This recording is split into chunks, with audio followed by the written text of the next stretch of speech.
Okay guys, so meron tayo ditong NMAX V1. Ayan. So ang gagawin natin dito, i-rewire natin. Babaguhin natin lahat ng linya ng kanyang mga tinap dito na mga accessories. Kasi mapapansin ninyo, so yan, naka-compact horn na rin pala to. So yan. Papansin nyo yung relay niya, nakasabit lang dyan. Ayan. So may tendency sumabit dyan pag liliko. And then yung mga wire niya ay medyo magulo na rin. Yan, kung saan saan ang top. Yan. Okay. So yan yung before niya. And then mamaya papakita ko sa inyo yung after or yung finish product natin pag naayos na natin. And then lalagyan na rin natin yan ng tie switch. So yung may ilaw na switch. So kakabit natin to dyan mamaya. So ito yung dati niyang switch. Yan. So papalitan natin yan ito. Okay. There. So balik ako mamaya pag nakabit na natin.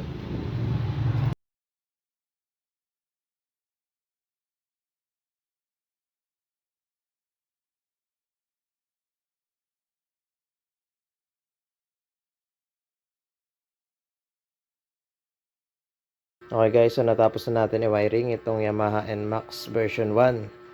So ginabi na tayo. So oras natin, yan, 12:21 na ng madaling araw.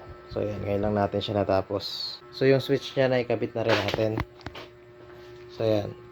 So may ilaw yan. So ito yung patayan. Okay. So parehas yan may ilaw.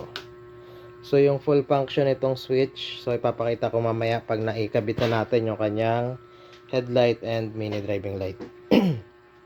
So yan. So yan na yung wiring natin. So yung kanyang busina, dala dati ng busina yan, ni-rewiring natin and then pinalitan natin ng bagong horn. So yung dati niya kasi hindi na nagana, so pinalitan siya natin ng bagong busina para may pangpalit siya from loud horn to stock or from stock to loud horn. Okay? So wala na siyang mga nakakalat na wire. So ito, i-connect lang natin to sa kanyang flasher tsaka side light. Okay. So ayan. Okay guys, so hindi natin siya kinaya tapusin kagabi kasi medyo antok na tayo. So ayan. So medyo maliwanag na sa labas, umaga na. Okay? So naikabit na natin yung kanyang fairings, and then nakalagay na rin yung mini driving niya. Na yan yung dati niyang mini driving, ni rewiring lang natin. Okay guys, so pakita ko lang yung function ng ginawa natin na switch. So ayan, so naka-on na yung ating ignition switch. So itong part na to ng switch, o itong switch na to, so ito ay naka-connect dito sa underlights niya. So nilagyan na rin, may underlights din ito. So pag ginawa natin yan, yan, so mabubuhay yung ilaw niya sa ilalim. Yan, off. Yan, okay. And then so wala itong switch para sa mini driving. So ginawa natin, dito na siya naka-connect sa mismong tie switch natin. So pag gitna, yan, mabubuhay yung LED nitong switch natin, and then mabubuhay na rin yung low beam niya. So off natin, and then on. Yan. So yan yung low beam niya. So pag sinagad natin to sa dulo, so mag-activate yung kanyang high beam. Yan. Low beam, low beam, high beam. Low beam, high beam. Okay?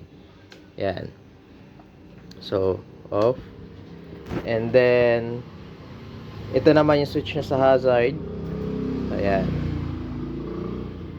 So ito yung sa busina. So dito na rin nakalagay pala yung switch niya ng dual contact horn. So pag naka-off yan, so stock horn ang gagana. And then yan. And then pag naka-on to, so ang gagana na ay yung loud horn. Yan. So stock horn. And then pag naka-on ito, loud horn. Yan. So para wala nang masyadong maraming switch sa kanyang handlebar. So nandiyan na lahat nakalagay. Yan. Underlights, mini driving, and then hazard, tapos yung kanyang dual contact na horn or stock horn and loud horn switch. Okay, so meron nga rin pala ito guys na na passing light or pass light. So yan. Yan, pag-overtake. So napaka-useful niyan pag overtake kayo. Yan. And then pag naka-on yung low beam niya, pwede pa rin kayo mag-pass light. So yung dalawang ilaw.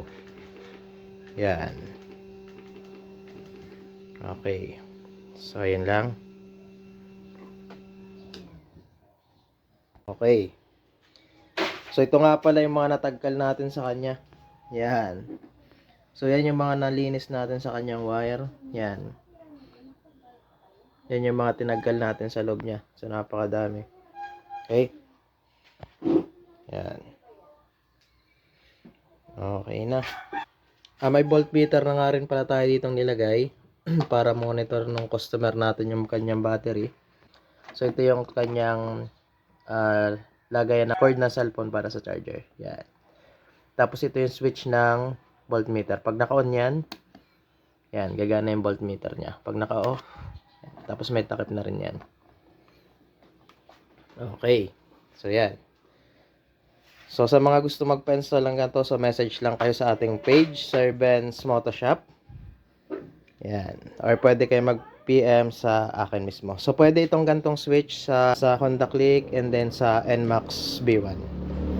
Okay? So, thank you for watching.